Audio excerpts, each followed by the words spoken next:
Maka seorang dalam kehidupan ini berusaha melakukan banyak kebajikan. Kita berpacu dengan waktu, dengan dosa-dosa yang banyak telah kita lakukan. Bagaimana agar dosa-dosa kita bisa terampuni? Kita lakukan semua sebab. Kita beristighfar, kita bertobat. Antara sebab utama banyak beramal saleh, berbakti sama orang tua. Ya, oleh karenanya tatkala ada seorang wanita dia belajar sihir di zaman sahabat, ya.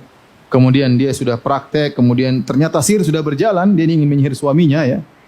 Ya, dia ingin menyihir suaminya kalau tidak salah, kemudian enggak jadi, dan ini kisah disebutkan oleh Ibnu Katsir dalam tafsirnya dengan sanad yang hasan.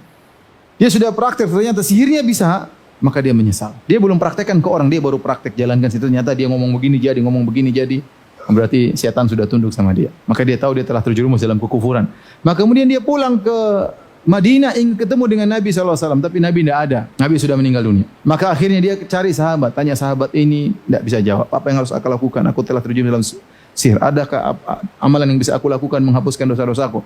Tunjuk kepada sahabat, di offer sampai kepada Ibnu Abbas. Ibnu Abbas bertanya, apa kau masih punya orang tua? Kata wanita ini masih. Maka berbaktilah kepadanya.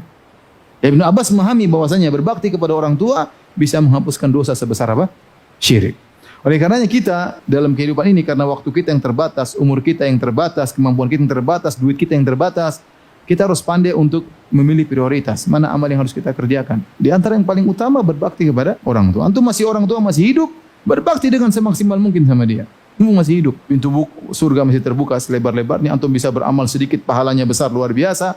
Ya, sebagaimana perkataan Ibnul Munkadir, dia berkata, ya bitu agmizu rijlai ummi wa bata akhi Umar yusalli fama sarrani anna lailati bilailatihi. Aku semalam suntuk pijit kaki ibu, sementara saudaraku salat malam, tapi kalau suruh tukeran pahala aku enggak mau, ya. Aku enggak mau, meskipun dia tidak salat malam, dia hanya pijit kaki ibunya. Oleh karenanya banyak seperti mungkin haji, kalau punya uang haji, bisa sedekah, bantu orang miskin, datang ketuk pintu rumah orang miskin, cari mereka yang susah. Sebagaimana kata para ulama, orang yang baik ada dua, ada orang baik yang ditunggu didatangi orang miskin mengetuk pintunya, ada orang baik yang mencari orang miskin untuk memberikan. Itu yang lebih afdal daripada yang pertama. Keikhlasan, kalau untuk melakukan amal soleh jangan diser-ser, tutup sebaik-baiknya. Ya, sedekah kata Nabi SAW, ya hatta la ta'lama shimalu ma tunfiqu yaminu, sampai tangan kiri tidak tahu apa yang diinfakkan oleh tangan kanan. Jangan suka share kebaikan kita sana sini.